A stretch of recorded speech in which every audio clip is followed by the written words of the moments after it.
Ce soir, on va parler de la parabole de l'ivraie. Souvent, on le voit dans les évangiles, souvent Jésus parle par parabole. Et les paraboles, quand on y regarde bien dans les évangiles, représentent plus d'un tiers des paroles de Jésus. Donc, plus d'une fois sur trois, Jésus parle par parabole.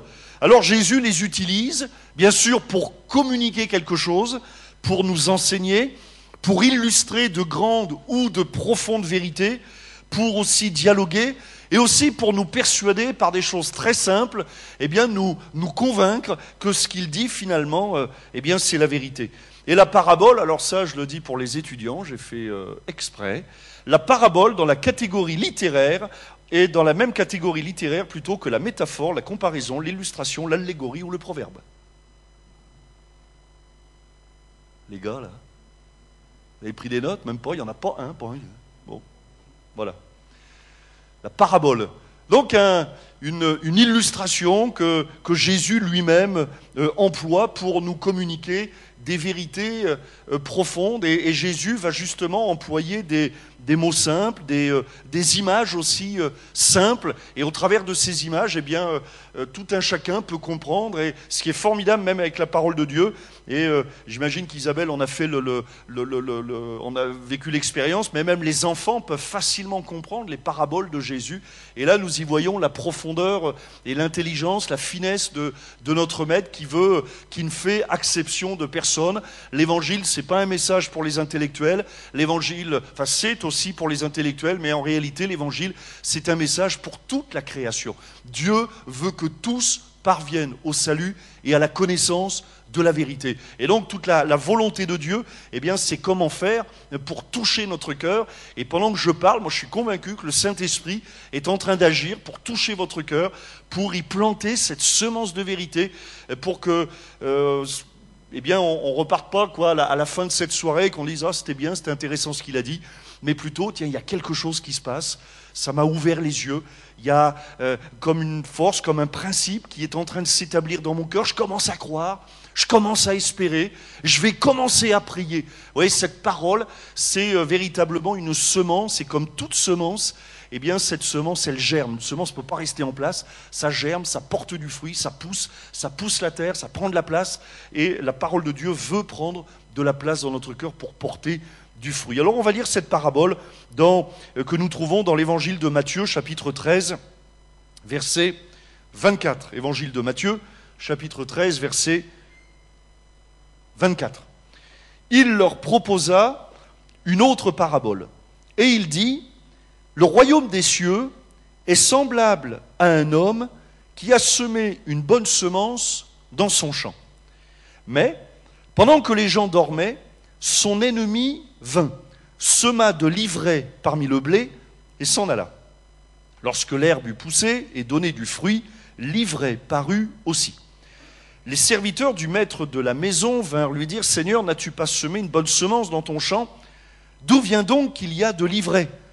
Il leur répondit, « C'est un ennemi qui a fait cela. » Et les serviteurs lui dirent, « Veux-tu que nous allions l'arracher? » « Non, dit-il, de peur qu'en arrachant l'ivraie, vous ne déraciniez en même temps le blé. Laissez croître ensemble l'un et l'autre jusqu'à la moisson. Et à l'époque de la moisson, je dirai au moissonneur, arrachez d'abord l'ivraie et liez-la en gerbe pour la brûler, mais amassez le blé dans mon grenier. Amen. À travers de cette... vous avez remarqué, une parabole, c'est très simple. Jésus parle des choses de la vie courante, de la vie courante de l'époque. Il faut quand même se mettre dans le contexte. Mais bon, c'est quelque chose d'assez simple à comprendre. On y voit Jésus qui nous dit, le royaume des cieux est semblable à un homme. Donc voilà, et nous savons, le royaume des cieux, derrière le royaume des cieux se trouve la personne de Dieu qui veut semer quelque chose. Alors dans le champ, le champ, c'est notre cœur. Nous sommes tous autant là des champs. Et ça a une grande signification, cette histoire, parce que notre cœur, ressemblera toujours à ce que nous laissons entrer. Bon, j'essaie de le remettre dans l'ordre, ce que je vous ai dit, mais vous avez compris ce que je voulais dire. Nous porterons dans notre vie, si vous voulez, nous prendrons toujours des décisions selon ce que nous avons écouté ou selon forcément ce qui nous influence. Comme un champ, eh bien, il va recevoir, bon là en l'occurrence du blé, donc il y a du blé qui va germer, mais en même temps, dans les cœurs, là voilà que l'ennemi, alors l'ennemi, là Jésus nous parle d'un ennemi, l'ennemi c'est le diable qui lui veut semer autre chose, livrer, et je vous en parlerai de livrer parce que c'est intéressant, je me suis renseigné à propos de cette semence, c'est intéressant cette ivrée, mais enfin, une chose est sûre, c'est que quand le blé et l'ivraie poussent, on ne peut pas les reconnaître jusqu'à maturité. Jusqu'au moment de la récolte, ça se ressemble.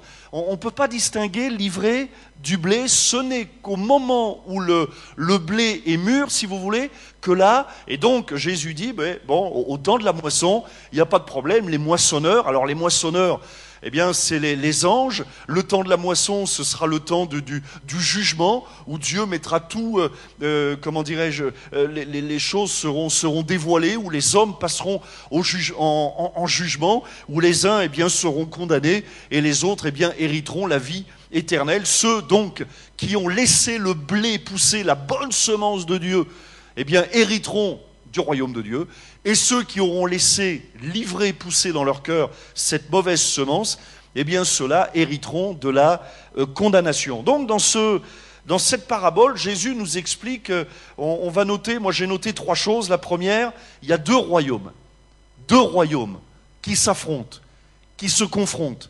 Pour ça tout à l'heure que j'ai beaucoup aimé que l'on chante Christ est roi, parce que c'est la proclamation, lorsque nous disons Christ est roi, nous proclamons en quelque sorte que nous, notre vie, à titre personnel, eh bien voilà, ma vie, elle appartient à Dieu. Et finalement, qu'est-ce que c'est que la conversion ? La conversion, c'est faire demi-tour à l'ancien royaume des ténèbres pour se tourner vers le royaume de Dieu. Donc je ne vais plus marcher selon les principes du royaume des ténèbres, mais je vais commencer à marcher selon les principes de Dieu, de la parole de Dieu. Alors Jésus, enfin la parole de Dieu, justement, la Bible nous parle du royaume de Dieu dans Romains 14, 17. Voici ce que nous dit la parole de Dieu. Le royaume de Dieu, ce n'est pas le manger et le boire, mais la justice, la paix et la joie par le Saint-Esprit.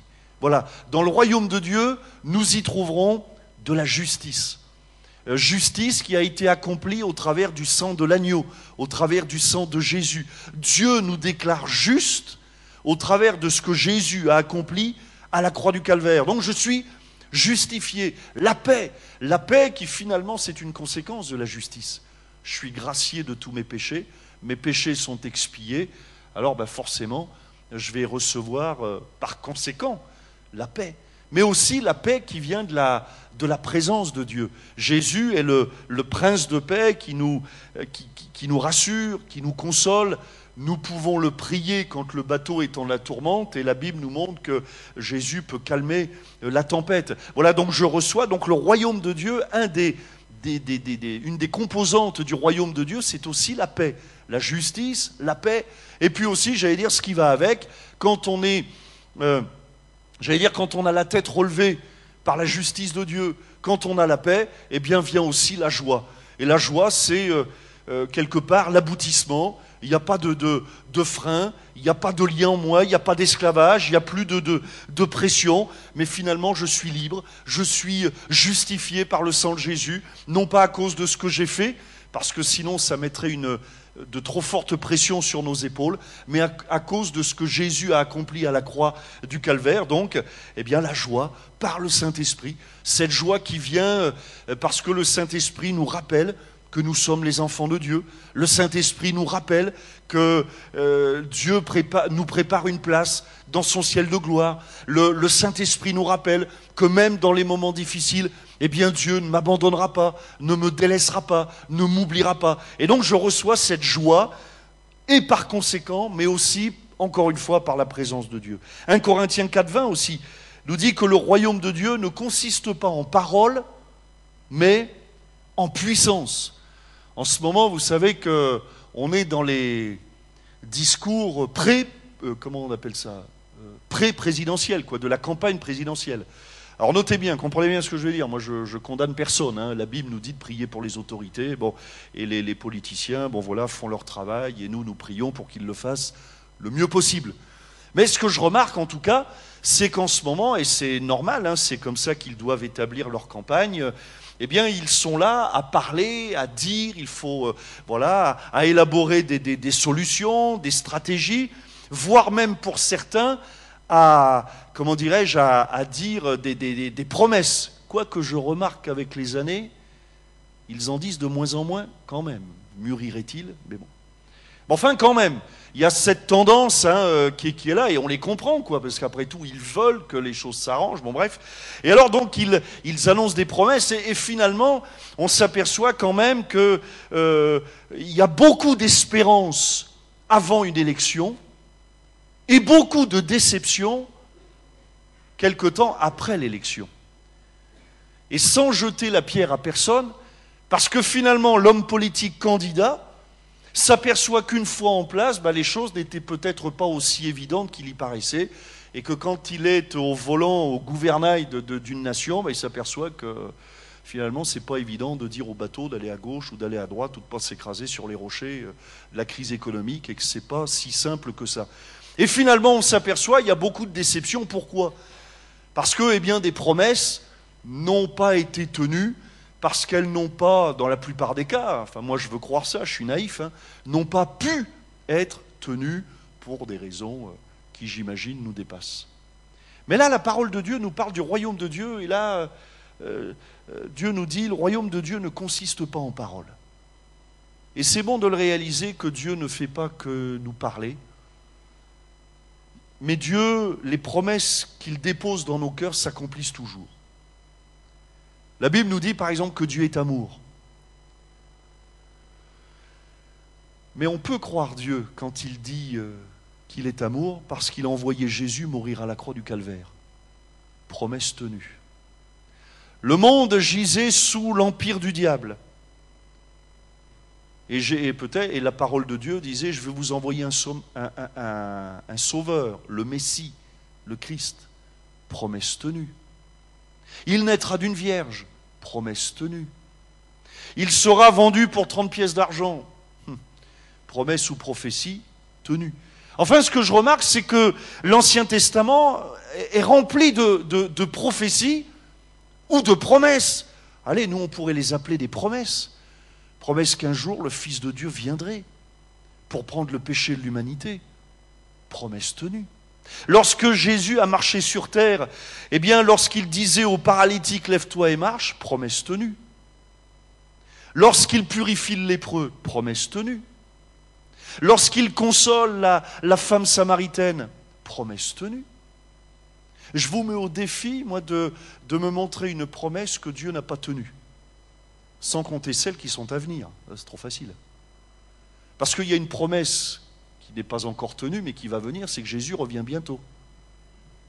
Et compte tenu du fait que toutes les autres promesses, Jésus les a tenues, moi je suis tenté de croire ce que Jésus dit.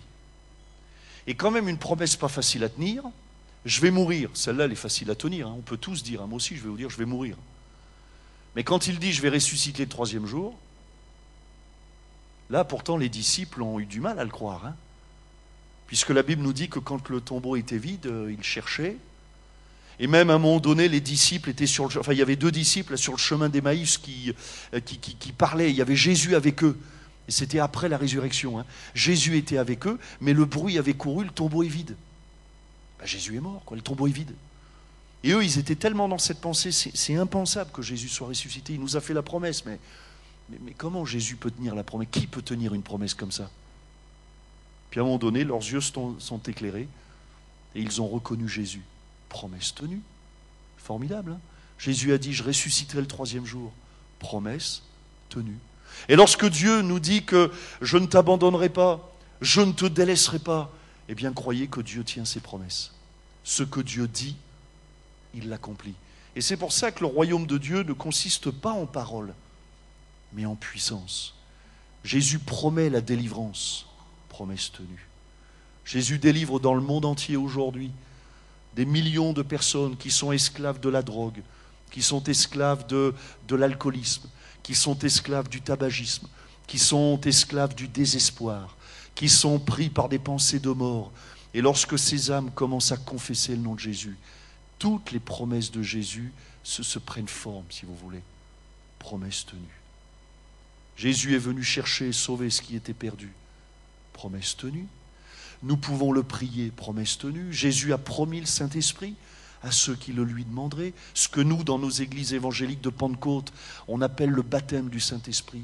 Promesse tenue. Jésus nous a dit qu'il y aurait des dons spirituels. Nous voyons dans le Nouveau Testament l'exercice des dons spirituels, promesse tenue.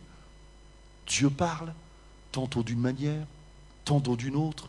Il y a des malades qui sont guéris, promesse tenue. Donc vous voyez, ce royaume, ce n'est pas simplement un royaume de parole. Alors oui, il y a la parole de Dieu qui nous laisse des conseils, des exhortations, des avertissements même, mais Dieu agit en puissance. Et puis il y a aussi un autre royaume. Et donc voilà le royaume des cieux. Donc on voit cet homme, Dieu là, qui sème la parole dans le champ. Donc qui sème, on comprend, du blé. Le blé, c'est l'image de cette semence, la semence de la vie. Le blé qui si on le mousse, ça viendra de la farine, et puis ça deviendra du pain, la nourriture de base. Et donc c'est tout ça nous parle de la bénédiction de Dieu qui veut pourvoir à notre épanouissement. Et puis il y a une autre puissance qui est à l'œuvre. Et un autre semeur. Mais je remarque que le premier semeur, il sème et il va jusqu'au bout parce qu'il va regarder le blé pousser et il va aller jusqu'à la moisson. Il est responsable. Et si ce soir vous donnez votre vie à Dieu, Dieu posera le regard sur vous. L'autre semeur, c'est pas pareil. Lui, il passe pendant que les gens dorment, la nuit, pas si c'est bien un temps pour semer, mais enfin bon, il sème la nuit, on l'a compris, en cachette pour que personne ne le voie. Il sème, et dès qu'il a semé, il se sauve. Il est responsable de rien du tout. Ça pousse ou ça pousse pas, je vais vous dire quelque chose, le diable, il s'en fiche. Content, pas content, il s'en fiche. Lui, il sème la parole du désespoir. Si ça peut t'amener au suicide, tant mieux. Et voilà, il sème la parole du désespoir, la parole de la dépression, la parole, vous savez, ces paroles mensongères, Dieu n'existe pas, et ça sert à rien de le prier. Et puis, de toute façon, si Dieu existe, ben oui, Dieu existe, et tous, on ira au paradis. Et puis t'inquiète pas, t'arriveras à te débrouiller. Enfin bref, cette ivrée. Alors on le voit, deux royaumes, deux puissances qui s'affrontent et qui sont là pour l'un pour sauver notre âme, l'autre pour nous perdre. Il y a aussi deux semences. Alors on l'a vu, Dieu envoie sa parole, cette semence qui est dans les champs, là, dans le champ, le blé là, il envoie sa parole écrite que l'on peut lire, que vous pouvez lire, qui est accessible pour chacun, et je vous invite à lire la parole de Dieu, parce que la foi vient de ce qu'on entend, et ce qu'on entend vient de la parole de Christ. Vous l'entendez aussi ce soir, moi je prêche, et réunion après réunion avec le pasteur Alain Guedu, et puis les invités qui ont l'occasion de venir prêcher sur cette estrade, eh bien nous nous évertuons en tout cas à prêcher ce qui vient, même des raisonnements, des réflexions, qui sont quand même fondés sur la parole de Dieu. Donc on peut entendre cette parole, on peut l'entendre au travers de la prédication, on peut la lire, et puis aussi Jésus. Jésus est la parole incarnée, et donc cette semence, elle est semée dans nos cœurs par la lecture, par la prédication, par la méditation. Voilà. Et le chant, c'est notre cœur. Mais l'ennemi aussi envoie une autre semence. Et je remarque, il envoie cette semence quand nous dormons. C'est-à-dire quand nous ne sommes pas vigilants. Quand nous ne sommes pas attentifs, nous ne faisons pas attention. Quand on dort, c'est le moment, vous avez remarqué, de déconnexion. C'est ça, hein, quand on dort d'un sommeil profond, on est déconnecté de ce qui nous entoure. C'est comme ça, je suis en train de vous mettre la trouille pour ce soir. Ce soir, ils vont boire du café, mais c'est ça. Quand on dort, on est déconnecté, la maison pourrait brûler, par exemple. Je sais pas, la baignoire pourrait déborder, tu pourrais te noyer. Bon, bref. Quand on dort, on est déconnecté, on n'est pas attentif, c'est le contraire d'être réveillé. Et donc l'ennemi, le diable en profite, et il y a aussi le fait de dormir, c'est quand on est aveuglé par les choses matérielles, terrestres. Par exemple, la Bible nous dit, dans 1 Timothée 6,10, l'amour de l'argent est une racine de tous les maux, et quelques-uns en étant possédés se sont égarés loin de la foi et se sont jetés eux-mêmes dans bien des tourments. Vous voyez, parfois on est tellement omnubilé. Voilà, alors Jésus dit, comprenez bien, c'est pas l'argent, c'est l'amour de l'argent que Jésus condamne. Jésus ne condamne pas le fait d'avoir ou de ne pas avoir. Jésus n'est pas en train de condamner les riches, c'est pas ça. Mais après tout, on peut être pauvre et avoir l'amour de l'argent. Vous voyez, ça n'a pas rien à voir. Mais donc Jésus, lui, ce qu'il condamne, c'est l'amour de l'argent, enfin, ce qu'il condamne. Il nous avertit, il dit attention, parce que vous risquez parfois d'être tellement aveuglé que vous n'allez pas voir le reste. Ou alors Hébreux 13,5, ne vous livrez pas à l'amour de l'argent, contentez-vous de ce que vous avez, car Dieu lui-même a dit, je ne te délaisserai point et je ne t'abandonnerai point. Bon, et puis il y a d'autres éléments qui peuvent nous aveugler, nous détourner des choses de Dieu. En tout cas, c'est ce moment-là que le diable choisit pour semer cette fameuse semence l'ivraie. Alors l'ivraie, qu'est-ce que c'est? L'ivraie, c'est la seule graminée, le graminé, on dit, ou la graminée? La graminée? Le graminé? Bon, vous disputez pas, hein? Bon, c'est graminé, comme l'orge, le blé, l'ivraie, d'accord? Et c'est une seule graminée dont les graines sont toxiques à haute dose pour les hommes.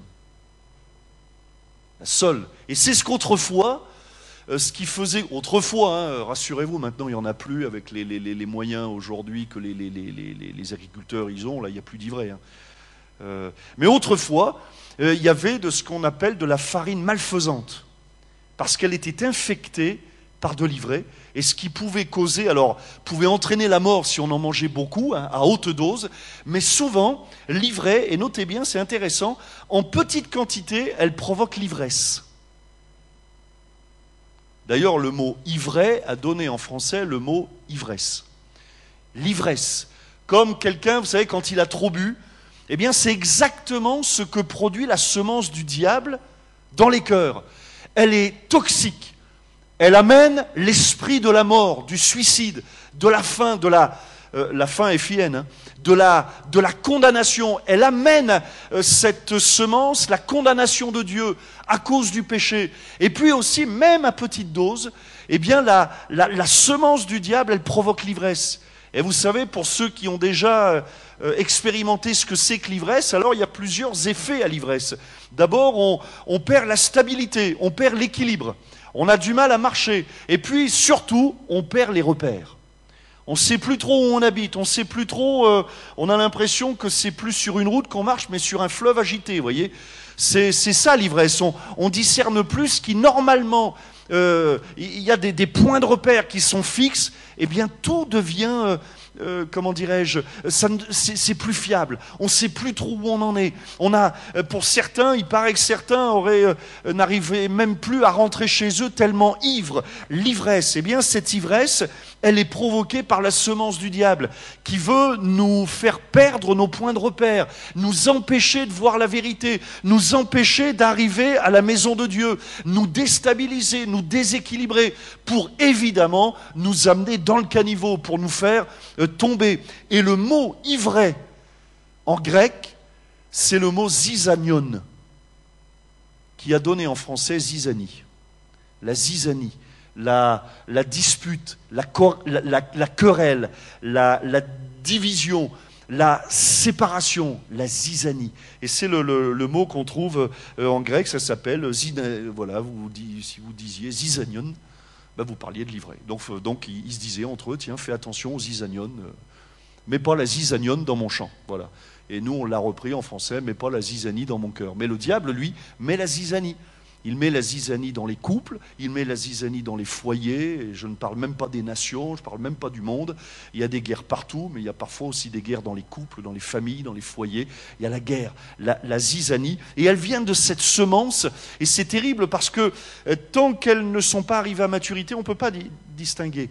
C'est voilà le blé qui est cette parole de Dieu. Et donc ces deux semences ne produisent pas forcément la même chose. Il y en a une qui produit l'espoir, le salut, la guérison, donc la semence de Dieu, puis l'autre, eh bien, qui engendre le désespoir, la perdition, la maladie. C'est cette ivresse-là, vous savez, comme un anesthésiant qui endort, qui nous fait marcher de travers, qui nous affaiblit. Puis enfin, il y a aussi deux conséquences. Les deux poussent ensemble pourtant, hein, mais il y a deux conséquences complètement opposées, et parfois c'est difficile d'y voir clair. Comment y voir clair? Eh bien, sachez que la foi, c'est une attitude de cœur intérieur. Un enfant de Dieu, un croyant, ça ne se reconnaît pas à son costume, ça ne se reconnaît pas à l'aspect extérieur, mais Dieu, lui, reconnaît si sa semence a poussé dans un cœur ou pas. C'est-à-dire que Dieu voit dans notre cœur si nous avons laissé cette fameuse semence pousser ou si nous nous le sommes laissés infecter par l'ivraie. Comment faire? Alors, si l'ivraie a été semée dans nos cœurs, parce qu'après tout, la Bible dit que tous les hommes ont péché, ça veut dire qu'il y a de l'ivraie partout. Mais Jésus est venu justement pour arracher l'ivraie. Et comment faire pour qu'il n'y ait que du blé dans notre champ? Eh bien, donnez votre vie à Jésus. C'est pour ça que Jésus est venu à la croix du Calvaire, pour faire en quelque sorte le ménage, pour arracher l'ivraie, pour arracher les mauvaises herbes, pour enlever les cailloux, pour faire que notre cœur soit un champ qui reçoive cette bonne semence de l'Évangile. Et puis, au moment du jugement dernier, en tout cas, une chose est sûre, c'est que Dieu reconnaîtra les siens. Et Dieu reconnaîtra celles et ceux qui, pendant leur vie terrestre, ont confessé le nom de Jésus. Parce qu'il est là aussi le défi de la foi, c'est que la Bible nous invite à prendre notre décision pendant que nous sommes ici sur terre. Quand nous mourrons, ce sera trop tard. Ceux qui auront cru hériteront la vie éternelle, et ceux qui n'auront pas cru, qui n'auront pas voulu croire, eh bien ceux-là partiront pour l'éternité en enfer. Comprenez bien qu'après la mort, il n'y aura plus de possibilité, de se décider pour Christ. Et c'est pour ça que la Bible nous dit aujourd'hui, si vous entendez sa voix, n'endurcissez pas votre cœur. Parce que Dieu sait l'enjeu. Et encore une fois, il y a parfois cette parole du diable, t'as le temps. T'as le temps. Te précipite pas. T'es encore jeune. Ou t'es trop vieux. Ou t'as le temps. Toujours une excuse. Mais aujourd'hui, si vous entendez sa voix, n'endurcissez pas votre cœur. Parce qu'il y a une parole que Dieu veut semer dans notre cœur, une semence de vie, la semence du salut. Et cette semence, elle prendra racine dans nos cœurs dans la mesure où nous nous repentons de nos péchés et où nous expérimentons la foi, nous décidons de croire.